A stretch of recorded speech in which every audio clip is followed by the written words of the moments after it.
Talking about your information, your data, your private information, your credit card statements, if you still get them mailed to you, your bills, your medical information, your tax returns, your bank statements, all these things that in some cases still leave a paper trail. And that's just beginning. That's on a personal level. Let's talk about small businesses. Let's talk about client information. Let's talk about worksheets that have a lot of confidential information, perhaps such as payment information and other things such as Social Security numbers.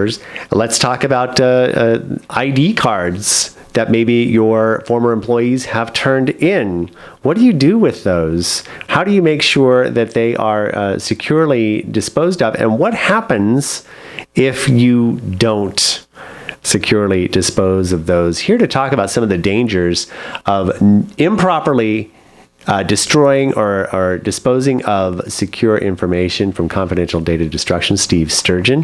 Good morning. Good morning, George. And this is a big deal. And we mentioned identity theft has become a huge thing. And especially in the age of not just electronics, where we talk about, we think a lot of hacking of computers and things like that. But in a lot of cases, it's so easy for even if someone just leaves something out on a desk at an office or something like that, and the wrong person takes a glance at it, or you just throw it in the trash without thinking about it, and the trash isn't secure. What are the kind of the dangers? We're talking a little bit about identity theft, but let's talk a little bit more about things that maybe have really happened. Well, a stolen credit card or a stolen account number from a bank account, an individual can literally cause charges to happen in a very short period of time from store to store, or to gain access to bank account information potentially, and withdraw funds or write checks against your accounts. So you could lose money in the process, and it may take months, if not years, for you to recover that. And let's talk too about not only as an individual, but for the company who let that happen. Once an investigation leads to the company that did throw their stuff in the trash instead of properly shredding and disposing of it, right? Yes, there's now what's called a red flag rule. It took a long time for the federal government to actually enact it. It was mainly because large companies knew that they had to put in provisions and procedures that were going to cost them some money to do, but it affects anybody with 3 employees or more.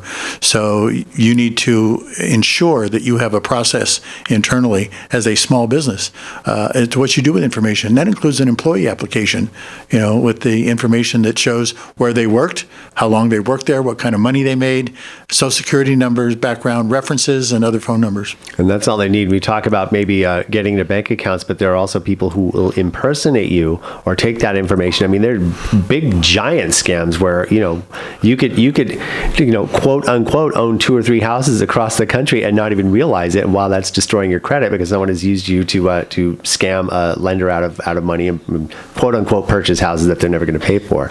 So there's all kinds of implications there. So coming back around and making sure, and especially not only as an individual, but as a company, because you don't want to be held liable.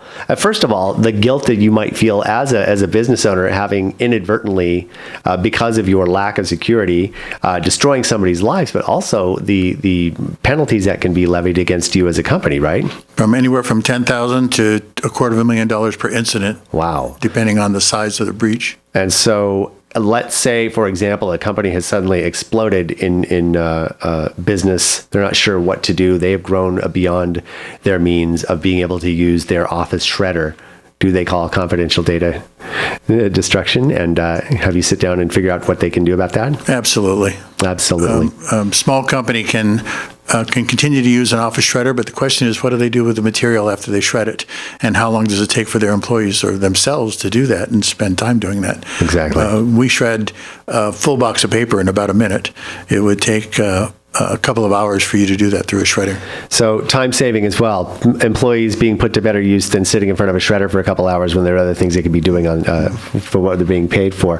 But so do you offer like a service where you just go out on a regular basis and pick things up, or are there several different types of options that you have? There are companies like ours across the country. We are a nationally certified firm, so we do provide in containers that we place on site. The smallest one looks like a 2-drawer filing cabinet, piece of furniture. Larger ones look like a trash can with all are secured with locks and cabinet doors and the like. And the keys are responsible only to the business owner or department head. Outstanding. Confidential data destruction website is? www.shredderonsite.com. And you are located in the Industrial Center. Rye Canyon, 28042 Avenue, Stanford. And our phone number is 661-257-9970. Outstanding. So don't let your stuff get stolen, and don't let anybody else's stuff get stolen or misused. Get it destroyed correctly with confidential data destruction. Steve, thank you so much for stopping by.